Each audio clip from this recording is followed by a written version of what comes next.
What's up, y'all? Esprit here, and today we are bringing back the Preservation series with a game that stole my heart when it first came out, and the franchise as a whole. A game that began a legendary story of untold proportions, a game that pushed the boundaries of what the PS2 was capable of, as well as what was allowed to be shown on TV back then. Today, ladies and gentlemen, we are judging a game that I'm sure requires no explanation. A game that I'm sure we don't need to really judge, but we're going to anyway.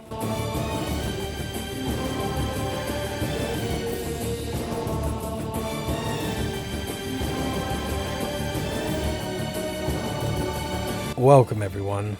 My name is Esprit, and join me as we look and judge the game God of War.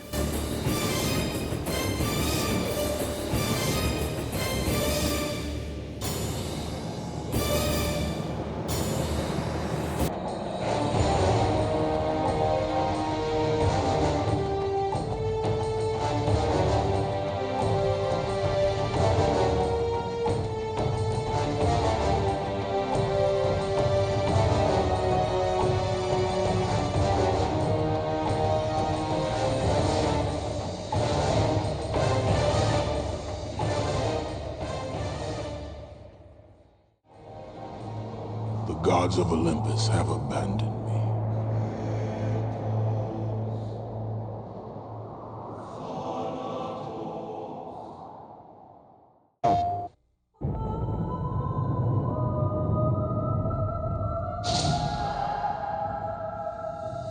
Now, despite I'm sure a majority of those watching this video have already heard of God of War, but to those that don't, I'll go over a quick synopsis of the game real quick.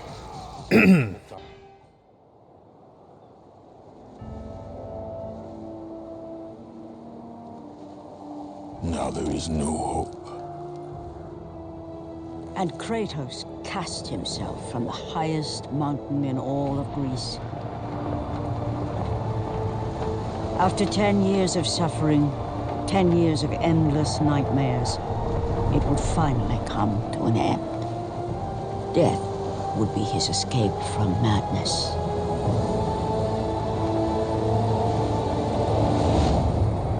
God of War is the story of a man named Kratos, who devoted his life to serving the gods of Olympus and seeking revenge against the Greek god Ares for the past atrocities that Kratos has committed under his will. And to do that, he must go through obstacles, face difficult challenges, commune with the other gods of Olympus, hunt down an ancient legend of Greek mythology, and in the end, finally get vengeance on Ares, while also getting to know Kratos more, learning more about what he has done, and who he was prior and after the events that are revealed. With a brief explanation of the setting and story of God of War, let's go ahead and discuss the main character of the game. Born out of wedlock, Kratos was the bastard child of a shunned woman. The playable protagonist or anti-hero of the entire game franchise, even within the modern games. Kratos. Kratos is a man born a bastard, and in the hands of his mother fled to Sparta to live a better life. As he grew, he became an instrument of destruction, climbing the ranks of the Spartan military, eventually getting high up in rank that he commanded vast Spartan armies. And he would have met his end in a losing battle against barbarians if he hadn't made the choice to serve Ares. Ares! Destroy my enemies, and my life is yours.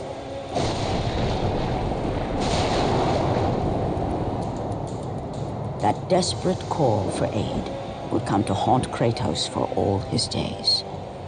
By the gods, what have I become? Which starts the game's premise of the hunt for Ares. Because while being under the guidance of Ares, Kratos has committed unimaginable sins that can't be redeemed.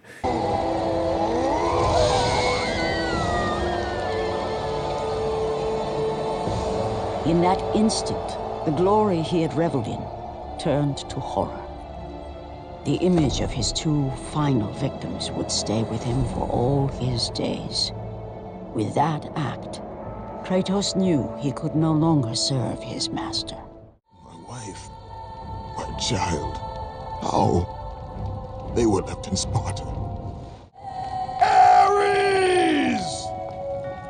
From this night forward, the mark of your terrible deed will be visible to all. The ashes of your wife and child will remain fastened to your skin, never to be removed. And with that curse, all would know him for the beast he had become. His skin white with the ash of his dead family. The ghost of Sparta had been born. And thus he is cursed to walk the lands of Greece with the ashes of his victims permanently staining his skin ghostly white. That, along with the sins of his atrocities, forever bound to his arms via chains from the blades of chaos. And with that, he has been dubbed the Ghost of Sparta. An ominous omen. So I'm going to take a quick break from the story in Kratos really quick to discuss the gameplay.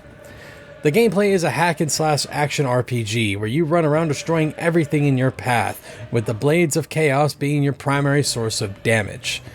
You can lay into enemies with quick and fast combos that can stunlock even the most powerful of Ares' army, or you could spam a single attack and still succeed in this game just as well. Now, the Blades of Chaos isn't the only weapon you have in your arsenal. You have a wide variety of powers that the gods of Olympus will bestow upon Kratos. An example is the Blade of Artemis, which is another sword that you can obtain later in the game. I won't reveal the other abilities, for you should experience them yourself. There is a total of 5 different abilities that you can obtain in the game. Another thing that is in God of War is, instead of leveling up Kratos, you level up the abilities, with the Blades of Chaos having a max level of 5 and the other abilities having a max level of 3. Throughout the game, killing enemies and destroying items around, you will receive these red orbs. These are the experience orbs. You obtain these pretty much from everything in the game. You can also receive blue and green orbs, which heal and restore your magic respectively. I wanted to throw this part into its own section because replaying the game, I've come to the realization that this game wasn't easy. Playing through the game again, it's become apparent that either I'm too old to the point where I'm no longer great at video games, or this game was genuinely hard if you play on the harder difficulties. On the easier difficulties, it's a walk in the park, which is why I wanted to make this its own segment, because the difficulty is fairly nice and balanced. If you want a challenge, you can go with the hard mode and eventually the hardest difficulty, God mode. The name of that is ironic. Or if you just want to experience the story and just solve puzzles, you can easily switch to easy mode and play the game with no worries. Though I will say, if you do plan to play on the harder difficulties, prepare to get frustrated. I replayed this game on the hardest available difficulty that I had, and good God, did it take forever to get past certain parts of the game. I've literally spent probably next to 3 hours just trying to do a challenge.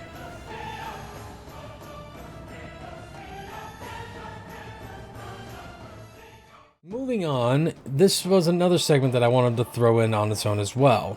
I wanted to discuss the music and atmosphere in its own segment, because in God of War, they take this whole part seriously. From the moment you push new game to the moment you watch the credits roll, the developers made sure you felt like you were in ancient Greece. The orchestrated chanting music that feels like you are being followed by a Greek choir, to the rocking, deep sounds of the war drums, to the high octaves of the choir, the music makes the game even more immersive, and the atmosphere is straight out of the Berserk manga. Pain and suffering surrounding the streets of Athens, and with grotesque demons roaming around, desecrating the lands around them. This game set out to do one thing: to make you feel like this god among men Spartan who will do anything to get his vengeance on the man who wronged him. Through hell and high water, you will get your revenge and right your wrongs. That's the atmosphere that God of War attempted to bring, and it more than delivered.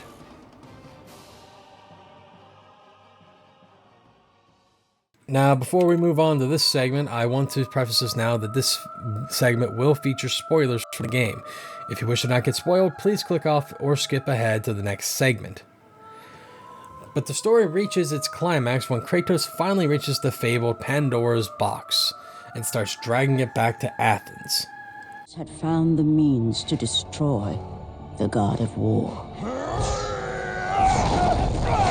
Far away in Athens, Ares knew Kratos had succeeded in his quest. So, little Spartan, you've recovered Zeus's precious box, but you will not live long enough to see it opened. I will see to that. Goodbye, Spartan. You will rot in the depths of Hades for all eternity. But is quickly disposed of and killed by Ares. Yes, in this game, Kratos actually fails. He gets impaled by Ares and is sent to Hades, a failure. But as Kratos is heading to the river Styx, he says, "Ha, nah," and makes his way back to the surface to shove his fist up Ares' ass. Kratos has done too much, been through too much to have it all end there by a cheating, sore loser Ares. From killing a Hydra, Medusa, reaching Pandora's temple on top of the still living Titan Kronos, surviving the traps that lay within the temple itself, and selling his soul to the other gods of Olympus to get the power to beat Ares once and for all. He can't give up now. Not after going through all that. Now, the main reason why Kratos has it out for Ares is because the cost of ultimate power and strength, out of the rage that Ares has surrounded Kratos in, he has slain his family. His wife and daughter dead at his feet, his hands covered in their blood. On that day, Kratos swore death to Ares and won't rest until it is done. When Kratos finally gets out of Hades via the tunnel that totally not Zeus dug up for him, he makes his way back to Ares, and with that you interrupt his monologue to Zeus. And with one bolt of lightning later, we knock Pandora's box out of his clutches and open it, being granted the power inside to take out Ares. Now, fighting Ares is probably one of the most intense fights in the game. It's a 3-phase fight which on harder difficulties will test your mettle. First phase being Ares showing how powerful he can be by revealing his arsenal to you. After you deal enough damage, Ares will try being a little bitch and send you to your nightmares, where you are tasked with saving your family from an army of cloned yous. I have taught you many ways to kill a mortal, Kratos. Flesh that burns, bones that break. But to break a man's spirit is to truly destroy him. Do you recognize this place, Spartan? The location of your greatest failure? Perhaps there is a chance you can undo the deeds of the past. The nightmares that had haunted Kratos for the past 10 years had now taken form and substance. His past stood before him.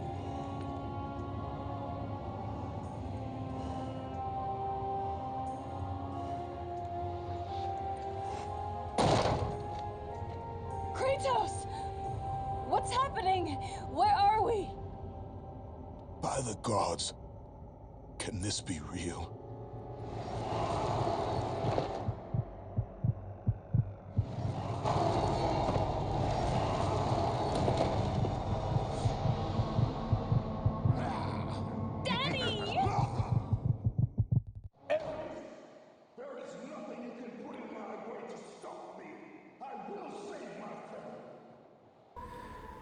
Now this part is probably the most infuriating part of the whole game on harder difficulties, because you have to keep your family alive by sacrificing your health to save them, as well as keep yourself alive and take out these fairly powerful clones of you.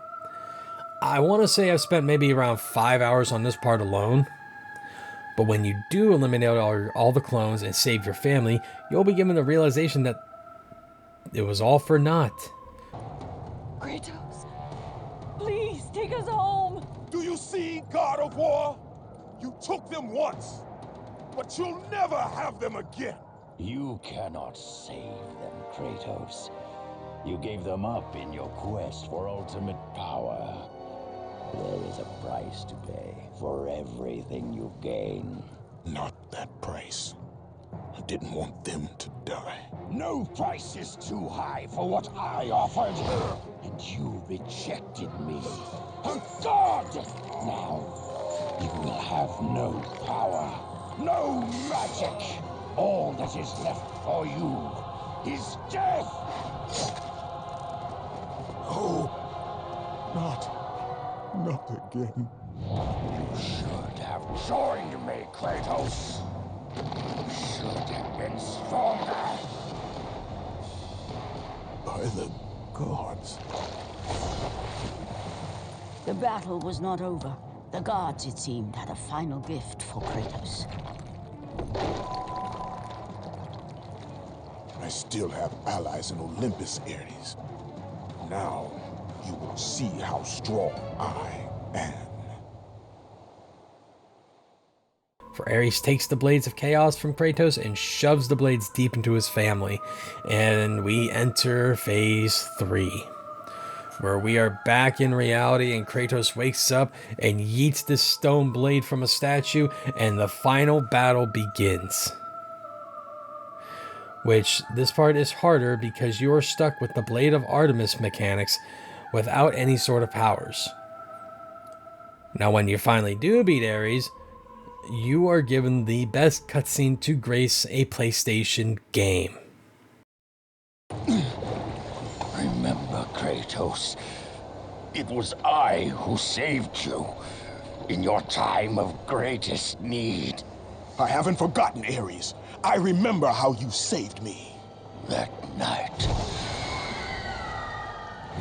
I was trying to make you a great warrior. You succeeded.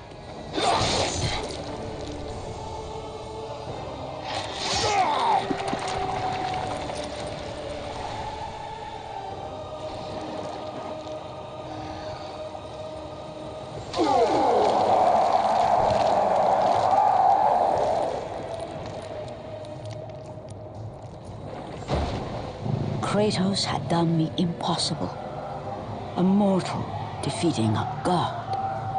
Ares was no more.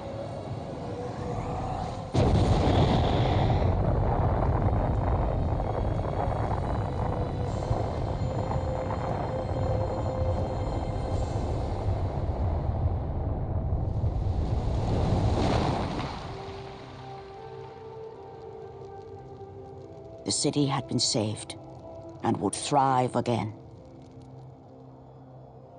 The same could not be said for Kratos, for as he sought to rebuild his soul with the help of the gods, the truth was revealed to him. Athena, rid me of the memories that haunt me still. You have done well, Kratos. Though we mourn the death of our brother, the gods are indebted to you. We promised your sins would be forgiven, and so they are. But we never promised to take away your nightmares. No man, no god could ever forget the terrible deeds you have done.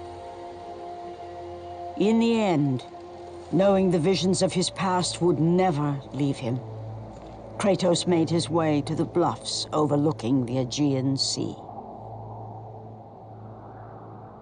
The gods of Olympus have abandoned me.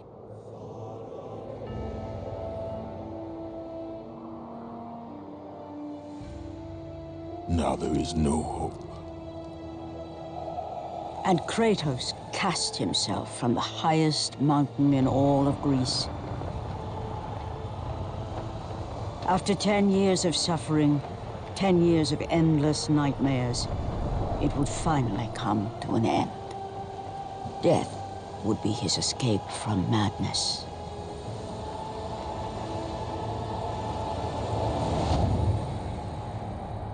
The fate of Kratos was not as it seemed.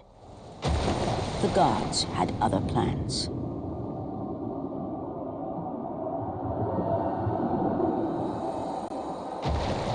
Borne aloft like a feather, Kratos found himself risen from the sea and placed on solid earth.